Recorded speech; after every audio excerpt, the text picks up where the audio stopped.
नमस्कार, जनता टीवी देख रहे हैं आप। आपके साथ मैं हूं अंजलि भंडारी और बात करेंगे देवभूमि उत्तराखंड की। बड़ी खबर आ रही है इस बीच, उसका रुख कर लेते हैं। सबसे पहले बड़ी खबर, मध्य प्रदेश दौरे पर सीएम धामी। इस वक्त की बड़ी खबर, मध्य प्रदेश दौरा, उत्तराखंड के मुख्यमंत्री का जनसभा को संबोधित करेंगे सीएम धामी। ये बड़ी खबर आपको बता दें, प्रवासी उत्तराखंडी समाज की जनसभा को संबोधित करेंगे मुख्यमंत्री।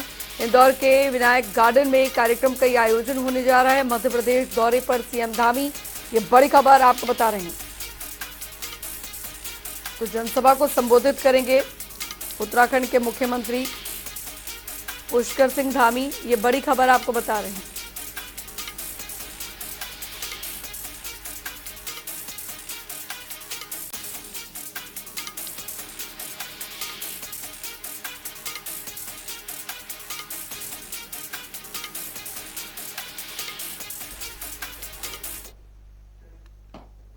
और चलिए अब रुख करेंगे 2 मिनट में 10 बड़ी खबरों की ओर फटाफट अंदाज में। उत्तरकाशी के सुलक्यारा में सुरंग हादसे के लिए बनी जांच कमेटी। 6 सदस्यीय जांच कमेटी में भूवैज्ञानिक शामिल। सुरंग के अंदर और बाहर के क्षेत्रों का किया जाएगा परीक्षण। टनल हादसे को लेकर प्रधानमंत्री मोदी ने जताई चिंता। एक बार फिर फोन पर सीएम धामी से लिया स्थिति का जायजा। हर संभव मदद का दिलाया भरोसा। उत्तरकाशी में हुए टनल हादसे को लेकर राजनीति, कांग्रेस ने सरकार पर कसा तंज। कहा 2 दिनों से राहत बचाव कार्य जारी, बावजूद इसके श्रमिकों को नहीं निकाला गया बाहर। देश भर में मनाया गया गोवर्धन पर्व। सीएम धामी ने किया गायों का पूजन की सुख समृद्धि और खुशहाली की कामना। प्रदेश में यूसीसी का ड्राफ्ट हुआ तैयार। कमेटी ने सरकार को सौंपा ड्राफ्ट। कैबिनेट मंत्री सौरभ बहुगुणा ने विधानसभा का विशेष सत्र बुलाने की कही बात। कांग्रेस ने जताई आपत्ति। गंगोत्री धाम के कपाट शीतकाल के लिए बंद। मां गंगा की डोली हुए मुगबा के लिए रवाना। लाखों श्रद्धालु बने इस खास क्षण में के साक्षी। मसूरी में कबाड़ के गोदाम में लगी भीषण आग। सारा सामान जलकर रहा खाक। 2 घंटे के बाद आग पर पाया गया काबू। जूना अखाड़ा के महामंडलेश्वर से मिले सीएम धामी। स्वामी यतीन्द्र आनंद गिरी महाराज से की मुलाकात। त्योहारों पर दी शुभकामनाएं। हल्द्वानी में होगा श्रीमद् भगवत कथा का आयोजन। पहली बार कुमाऊनी बोली में होगी कथा। सीएम धामी सहित तमाम बड़े नेता होंगे शामिल। राज्य में बाघों की मौत बनी चिंताजनक। 3 गुना बढ़ा मौत का आंकड़ा। कांग्रेस ने सरकार पर कसा तंज।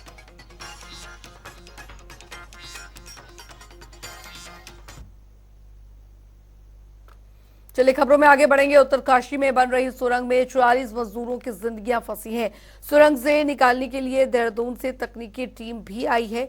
जिंदगी से जद्दोजहद कर रहे लोगों को सकुशल निकालने के लिए प्रयास लगातार जारी है। पीएम नरेंद्र मोदी भी इस घटना पर पल पल की जानकारी ले रहे हैं।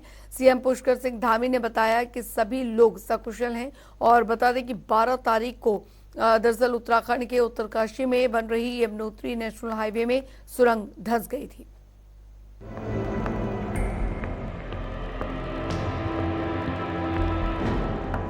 उत्तरकाशी में बन रही इस सुरंग में फंसी है 40 मजदूरों की जिंदगी।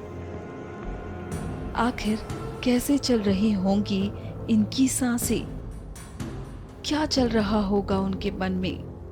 क्या सोच रहे होंगे सुरंग के अंदर फंसे ये 40 मजदूर? कैसे अपनी जिंदगी बचाने और सुरंग से बाहर आने के लिए अपने हाथ पैर मार रहे होंगे? क्या सब सही सलामत सुरक्षित होंगे भी या नहीं? ये सब ऐसे सवाल हैं जिसका जवाब हर कोई जानना चाहता है। आप इस सुरंग को देखकर ही अंदाजा लगा सकते हैं कि अंदर मंजर कैसा होगा।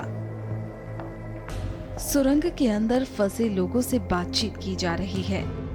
देहरादून से तकनीकी टीम भी आई है, लेकिन देखना ये होगा कि आखिर कब तक ये सफल हो पाएंगे।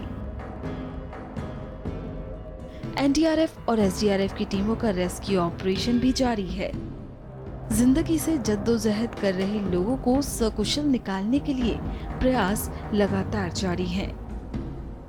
प्रधानमंत्री नरेंद्र मोदी भी इस घटना की पल पल की जानकारी ले रहे हैं। सीएम पुष्कर सिंह धामी ने बताया कि सभी लोग सकुशल हैं। नज़दीक से देख रहे हैं और मैं स्वयं वहाँ गया भी था। प्रभावित जो परिवार के परिजन हैं उन सब से भी मैंने बात की है। जो श्रमिक भाई अंदर हैं उनके पारिवारिक जनों से भी बात हुई है।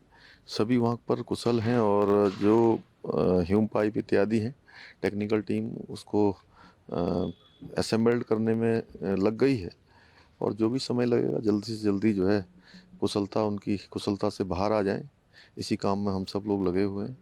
और मुझे लगता है कि अभी सभी सकुशल हैं और लगातार उनको भोजन सामग्री और पानी और साथ में ऑक्सीजन की सप्लाई हो रही है।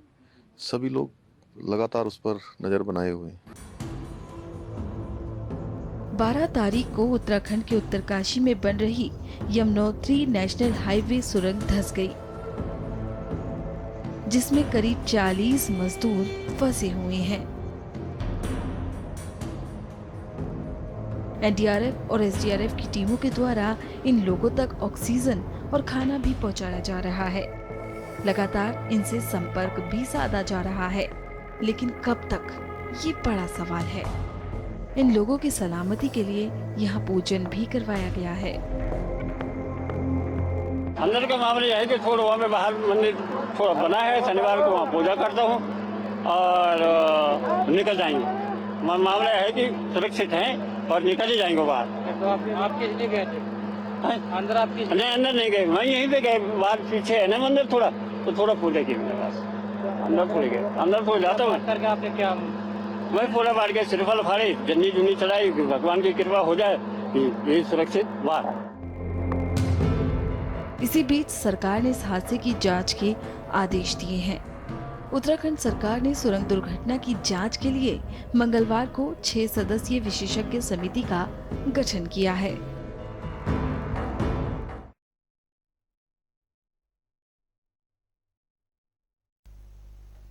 उधर उत्तरकाशी में जिला प्रशासन ने टनल में रेस्क्यू का कार्य युद्ध स्तर पर चलाया जा रहा है। आज रेस्क्यू के कार्य को तीसरा दिन हो चुका है। 900 मिलीमीटर व्यास के पाइप और साथ ही अगर ड्रिलिंग मशीन साइट पर पहुंच गई है और बता दें कि मशीन से ड्रिलिंग का तेजी से किया जा रहा है। पुलिस अधीक्षक उत्तरकाशी के निर्देशानुसार मौके पर रेस्क्यू में जुटे उत्तरकाशी पुलिस के सीओ ऑपरेशन प्रशांत कुमार ने टनल के अंदर फंसे श्रमिकों के से पाइप के जरिए उनके परिजनों की बातचीत करवाकर धैर्य बंधाया जा रहा है। सभी श्रमिक सुरक्षित हैं।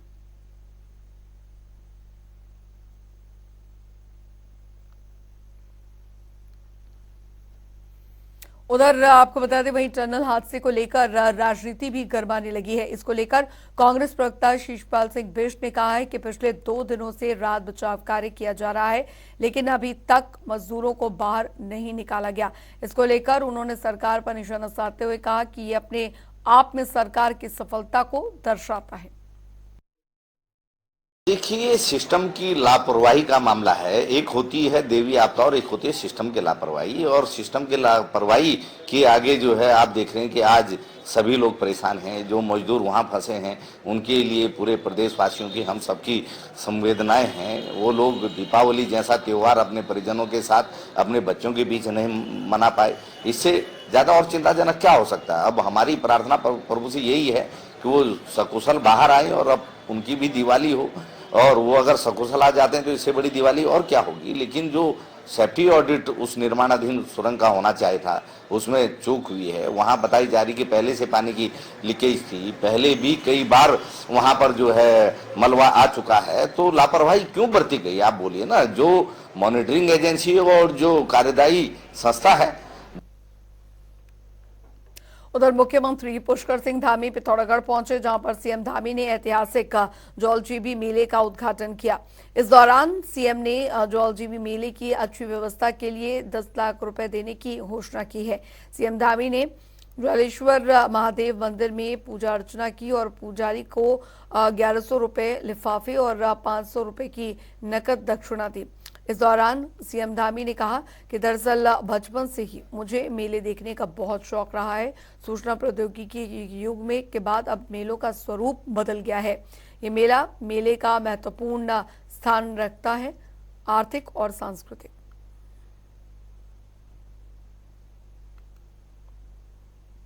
मैं आपको सच बताऊं तो बचपन से ही मुझे मेलों में जाने का बहुत शौक था।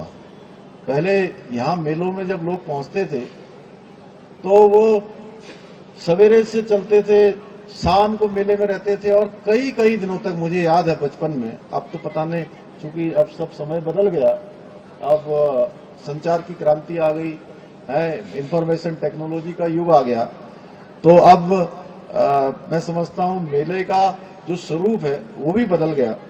लेकिन पहले के समय में कई कई दिनों तक लोग इन मेलों में ही रहते थे, एक दिन आते थे और 10-10 दिन तक मेलों में रहते थे। तो ऐसा ये जलजीबी का मेला होता है, तो मेलों में जाने का मुझे भी बचपन से बहुत शौक रहा है। तो इसलिए मैं जब भी जलजीबी मेले का नाम आता है बिसंदा, तो मैं सोचता हूँ कि जो है चाहे आप कहीं का कार्यक्रम कट जाए, थोड़ा देर भी हो जाए, लेकिन मैं आप सबके बीच में आकर मैं स्वयं भी बहुत प्रफुल्लित महसूस करता हूँ, अपने आप को बहुत ही ऊर्जान्वित महसूस करता हूँ। उधर गौचर में 71वां राजकीय औद्योगिक विकास एवं सांस्कृतिक मेले का शानदार आगाज हो गया है। मुख्यमंत्री श्री पुष्कर सिंह धामी ने गौचर मेले का विधिवत उद्घाटन किया। मेले के उद्घाटन समारोह में मुख्यमंत्री के पहुंचने पर पारंपरिक वाद्य यंत्रों एवं फूल मालाओं से उनका भव्य स्वागत किया गया। मुख्यमंत्री ने गौचर में प्राथमिक स्वास्थ्य केंद्र का उच्चीकरण करने की घोषणा भी की। बता दें कि गौचर मेले में विशाल जनसभा को संबोधित करते हुए मुख्यमंत्री ने कहा कि मेले हमारे जीवन में इंद्रधनुषी रंगों की तरह हैं और जीवन में ताजगी और उत्साह भर देते हैं।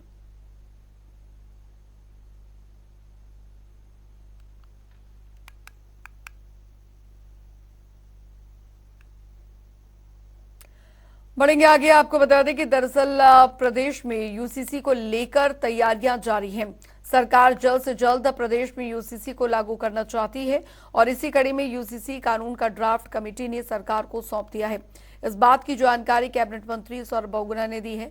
उन्होंने कहा है कि जल्द ही विधानसभा का विशेष सत्र बुलाकर इसको टेबल किया जाएगा। उधर कांग्रेस ने कहा है कि इस बिल को विधानसभा के पटल पर रखा जाएगा तो ये भी साफ हो जाएगा कि ड्राफ्ट में क्या कुछ प्रावधान किया गया है।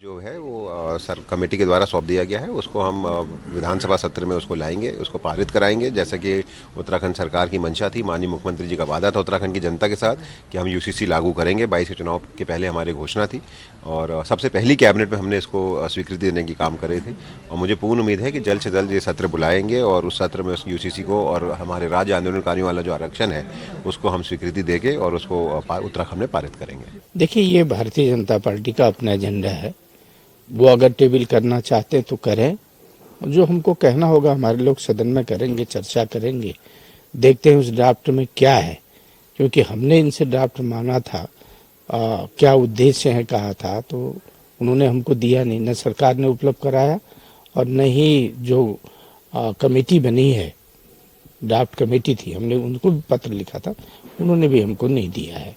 देखते हैं सदन में आता है फिर क्या उस ड्राफ्ट में है, उसमें देखने के बाद हमारे लोग सदन में उसमें बात करेंगे, अपने सुझाव सदन में रखेंगे।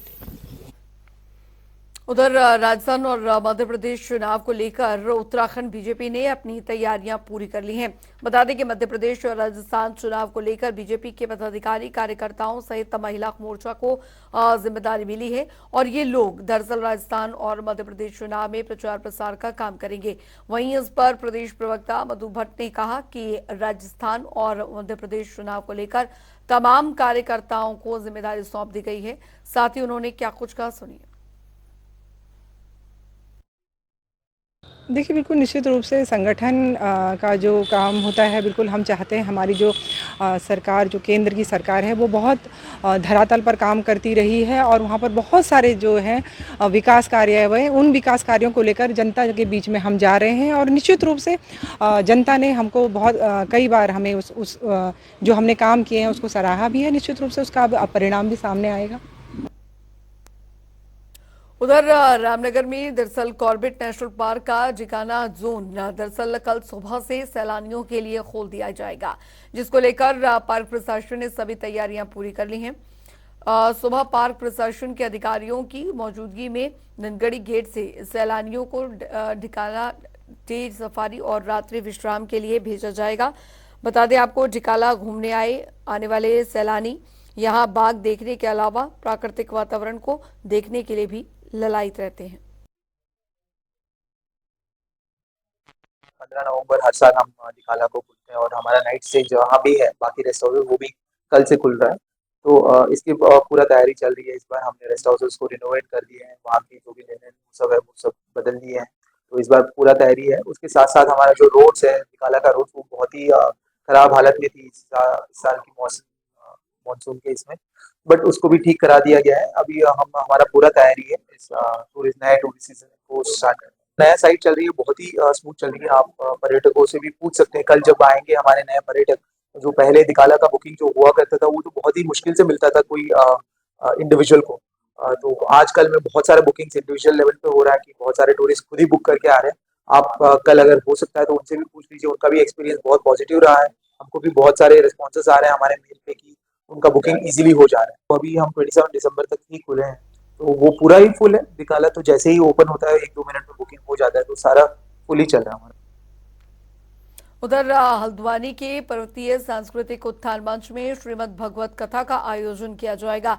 ऐसा पहली बार है जब ये श्रीमद् भगवत कथा कुमाऊनी बोली में कराई जाएगी। ताराचंद सेवा समिति की ओर से आयोजित इस श्रीमद् भगवत कथा में वरिष्ठ कथावाचक व्यास मनोज कृष्ण उत्तराखंडी भागवत कथा करेंगे और आयोजन समिति के अध्यक्ष और इस महोत्सव के संयोजक जितेंद्र मेहता ने बताया कि दरअसल पहली बार पर्वतीय सांस्कृतिक उत्थान मंच में इस भगवत कथा का कुमाऊनी भाषा में आयोजन किया जा रहा है, जिसको लेकर लोगों में काफी उत्साह है। सबसे मैं पहली मैं अखड़ा गुलजू महाराज का प्रणाम कर लूँ। आज गुलजू महाराज में हमें दूब राजबेरी और कार्यक्रम प्रारंभ कर हलो और 16 तारीख हमार कलश यात्रा छे और मेरे हल्द्वानी पूर्व जनता है, पूरा हमारे बहनी है, दीदी ने और भाई ने यही विनती छे कि बैठे बैठ मात्रा में आया और कलश यात्रा में भाग लिया। ये हमारी संस्कृति छे, हमें लखा संस्कृति का बचून छे। इका ऊपर हम लिए कुमाऊनी भाषा में भागवत प्रारंभ कर रखो। 16 तारीख पे 23 तारीख तक कुमाऊनी बोली में हम लोग अपन भाषा संस्कृति संवर्धन लीजिए और कार्यक्रम आयोजित करूँ। जो कार्यक्रम 16 तारीख का कलश यात्रा का शुरू हो और मैं 19 और 20 तारीख का भजन संध्या हो, कुमाऊनी लोक गायक में भागीदारी करा और 23 तारीख का भंडार हो और 16 तारीख पे 22 तारीख तक मैं कथा वाचन पंडित मनोज कृष्ण जोशी व्यास जी द्वारा हो और वर्तमान मुख्यमंत्री जी और भूतपूर्व मुख्यमंत्री जी यह कार्यक्रम में रोल उन्हें आश्वासन हमको मिल रहा है। उधर उत्तराखंड में भले ही 70% जंगल हो, लेकिन यहां बाघों का जीवन खतरे में पड़ जा रहा है। बता दें आपको कि राज्य में बाघों की मौत का आंकड़ा 3 गुना तक बढ़ गया है, जो कि चिंता का विषय भी है। इस साल अब तक राज्य में 19 बाघ मारे गए और जबकि पिछले साल 6 बाघों की मौत हुई थी। वहीं आपको बता दें कि बाघों की मौत पर कांग्रेस प्रदेश शिषपाल सिंह बिष्ट ने सरकार को आड़े हाथों लिया। उन्होंने कहा कि दरअसल उत्तराखंड में ना तो बाघ सुरक्षित है और ना ही मनुष्य। सरकार सिर्फ मौन होकर तमाशा देख रही है। देखिए, इस प्रदेश के अंदर न बाघ सुरक्षित है, न इंसान सुरक्षित है, न बेटियां सुरक्षित है, कोई भी सुरक्षित नहीं है। लगातार जो है कानून व्यवस्था के सवाल खड़े हो रहे हैं। अब तो जंगल के अंदर भी आप बोलिए, आखिर फॉरेस्ट विभाग कहाँ सोया हुआ है? आप देखिए, आप अगर मूक बधिर जानवरों की रक्षा नहीं कर पा रहे तो इससे ज्यादा चिंताजनक कोई नहीं हो सकता। शेरों की अगर अवैध तरीके से मौतें हो रही हैं, और ये मौतें क्यों हो रही हैं, इस पर तो सरकार के अलग अलग बयान है, लेकिन अभी हमने देखा कि जो है कहीं ना कहीं सिस्टम की चूक का मामला है।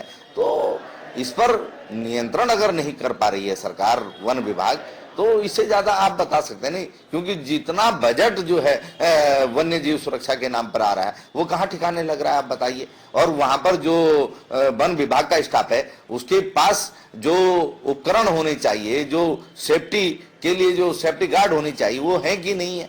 तो ये सब देखने वाली बात है और लगातार बाघों की मौत चिंता की बात है, इसमें कोई दो राय नहीं। उधर आपको बता दें कि गंगोत्री धाम के कपाट अन्नकूट पर्व पर शीतकाल के लिए बंद कर दिए गए। इस दौरान दरअसल धाम में सैकड़ों तीर्थयात्री मौजूद रहे। कपाट बंदी के अवसर पर सिलक्यारा सुरंग में फंसे लोगों की कुशलता और साथ ही उन्हें सुरक्षित निकालने के लिए चलाए जा रहे अभियान की सफलता की कामना भी की। धार्मिक परंपरा अनुसार अन्नकूट पर्व पर अभिजीत मुहूर्त में अपरांत 11:45 पर बंद किए गए, जबकि काल बाबा, केदार और यमुनोत्री मंदिर के कपाट विधि विधान से बंद होंगे। वहीं आपको बता दें बद्रीनाथ धाम के कपाट 18 नवंबर को यहां पर बंद होंगे। इससे पहले बद्रीनाथ में पंच पूजा की रस्में निभाई जाएंगी।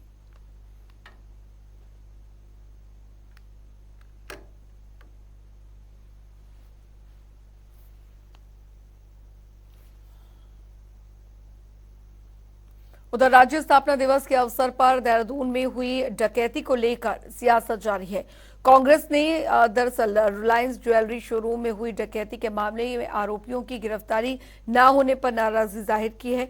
कांग्रेसियों ने दरअसल गांधी पार्क में गांधी प्रतिमा के नीचे बैठकर धरना दिया और इस दौरान कांग्रेस प्रतिनिधिमंडल ने जिलाधिकारी के माध्यम से राज्यपाल के नाम एक ज्ञापन भी सौंपा है। कांग्रेसियों की मांग यही है कि राज्य में बदहाल कानून व्यवस्था को सुधारा जाए।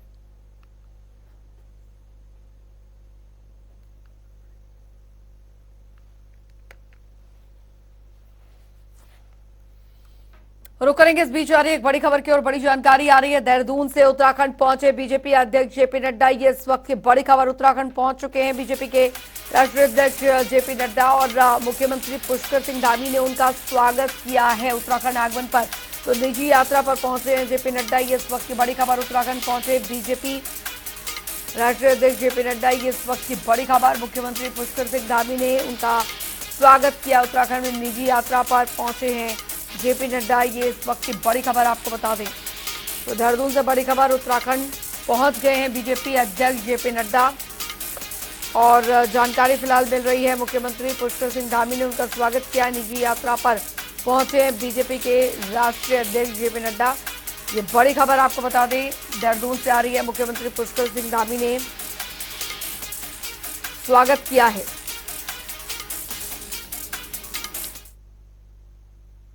चलिए इसी के साथ उत्तराखंड की खबरों में अभी के लिए फिलहाल इतना ही। वक्त एक छोटे से ब्रेक का।